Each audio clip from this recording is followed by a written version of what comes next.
Welcome, deep divers. Today, we're plunging into something that's, well, absolutely key for success, almost anywhere, but especially in healthcare. We're talking about how communication skills like listening, speaking, reading, and writing, things we often think of separately, actually work together. Our sources today really build a strong case that you need to integrate these seamlessly for real practical application. That's exactly right. And our mission here, is to pull out the really crucial bits from these sources about integrating skills effectively. We want to give you a shortcut, really, to getting the most important insights, some surprising facts, maybe, and practical strategies without drowning you in details. Okay, let's unpack this then. We hear this term integrate skills, particularly in, say, a busy clinical setting. What does that actually mean day to day? It sounds like it's not just about being good at listening or writing, but how they, well, blend together. Yeah, and what's fascinating, what the sources really show, is that real-world practice absolutely demands it. You can't avoid it.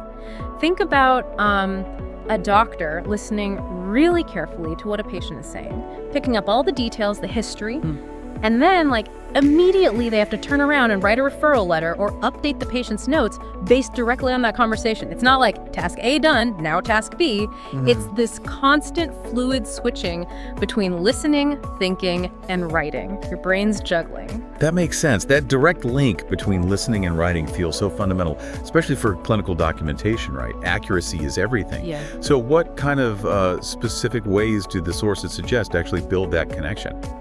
Well, they talk about this activity called the listen and summarize letter. And the interesting part here isn't just copying words down. It's more about cognitive distillation. You listen to a consultation, they often call this part A, and these materials, usually the first patient chat. And as you're listening, you're actively grabbing the key stuff. Symptoms, history, maybe a diagnosis, what happens next. Right, filtering out the noise. Exactly. Then you use those specific notes to actually write the letter, maybe a referral or a discharge summary. And the sources give some good tips, figuring out what's relevant versus what's, just extra detail. Using templates can help structure it. But the main thing is clarity and accuracy in what you write. It's training your brain to sift and synthesize, often pretty quickly. Okay, so that covers getting info down from listening. But what about the other way around? Sometimes you've already got written notes, maybe messy ones, and need to turn them into clear communication. Yeah, that's another key area. The sources have these reading to write exercises. They're designed for that exact situation. You take existing case notes, again, maybe from a Part A or Part B text, so pre-existing patient info, and you have to craft a proper coherent letter from them. So more than just copying bits over. Oh, much more. The big focus areas are making sure the tone is right for whoever's reading it, keeping the clinical information clear, and of course, getting the language accurate.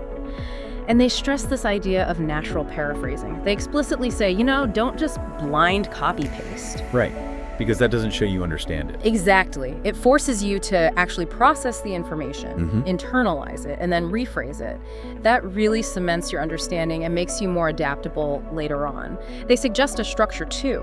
Start with the main point, the purpose, then fill in the details and finish with clear recommendations or next steps. Makes sense. But communication isn't all writing, is it? A huge part of healthcare is talking, reacting in the moment. Patient interactions are so dynamic. How do the sources address mastering that real-time verbal response? That's a really good point. There's this role play with audio activity described in the sources that tackles this head on. So you listen to a bit of audio, maybe a patient describing a symptom or a concern, and then you have to respond verbally. It sounds like it tests that ability to listen, process, and formulate a helpful response, often under a bit of pressure. The techniques they suggest focus on things like using clarifying questions. So tell me more about using empathetic language, showing you understand. Making them feel heard. Right. And maybe rewording their concerns back to them just to make sure you've got it right and to reassure them. Like the example given is a patient saying something like, I've been taking the tablets every other day. Ah, okay. Maybe not the right way. Exactly. So the task for, say, a nurse would be to gently explain the correct way, reassure them it's okay, and check they understand now to improve compliance. It really highlights those key skills together, understanding what you heard, speaking fluently and clearly, and giving that clinical explanation empathetically. Right, okay, this is where it gets really interesting, I think. Putting it all together, simulating the whole thing.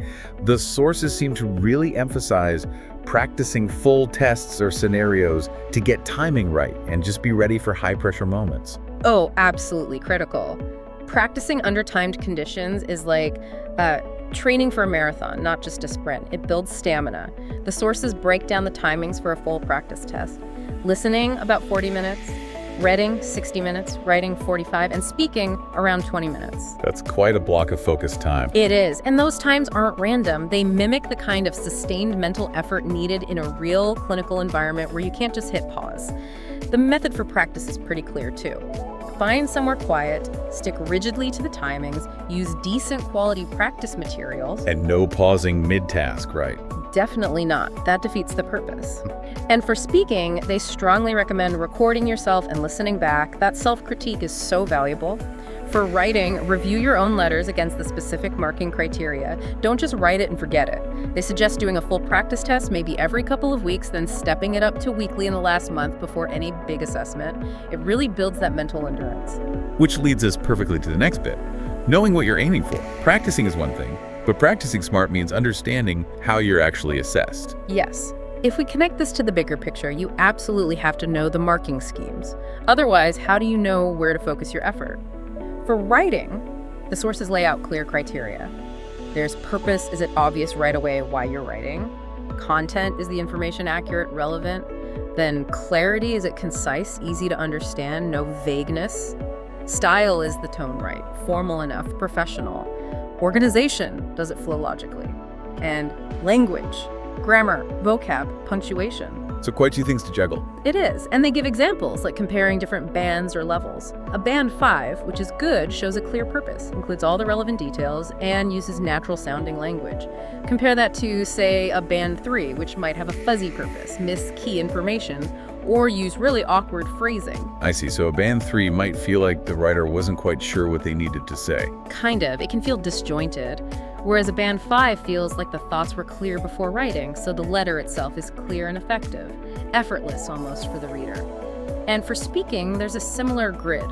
It looks at things like intelligibility, basically. Can people understand you easily? Language, are you using the right tone? Not too casual, not overly technical. And relationship building, are you showing empathy, connecting with the patient, or just being transactional? That relationship part feels so important in healthcare. Crucial. These criteria directly link to the quality of care. The sources also mention using model answers, like sample letters with notes pointing out good things. Like effective paragraphing here or something. Exactly. Or maybe role-play scripts with feedback, like good use of open-ended questions. They show you concretely what good looks like. Okay, this is all incredibly practical.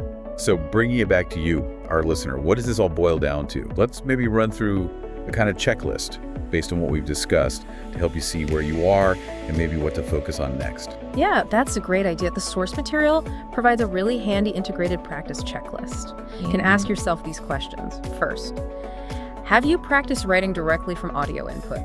Testing that listening to writing distillation. Okay. Second, can you effectively summarize information from reading into a well-structured letter? That's testing that reading to write skill, paraphrasing. Right. Third, are you comfortable listening to patient recordings and then responding verbally in real time? That's the listening to speak practice. Fourth, have you actually completed 3 or more timed full mock tests, getting that stamina built up? Usual. Fifth, do you really know all the marking criteria for each part of the test, the subtests, so you know the target? And finally, have you actively reviewed your own practice attempts, your writing, your speaking recordings against model answers or the criteria? That self-correction loop. If you can genuinely tick yes to those, you're likely in a pretty good place regarding integrated skills proficiency. That's a fantastic checklist. It really summarizes how these skills aren't separate silos, are they? They feed into each other constantly to make a competent, confident healthcare professional. It's much more than just passing a test. Absolutely. And maybe this raises a final important question for you to think about. How does deliberately training your brain to make these switches between listening and writing, reading and writing, listening and speaking, as we've discussed from the sources, how does that not only build your confidence and fluency for, say, an assessment, but how might it fundamentally change your professional identity, the way you interact, and ultimately the quality of care you provide to your patients down the line? That's a really powerful thought to end on. It connects practice directly to professional impact. So take these insights, think about that question, apply what works for you, and keep exploring. Until next time on The Deep Dive.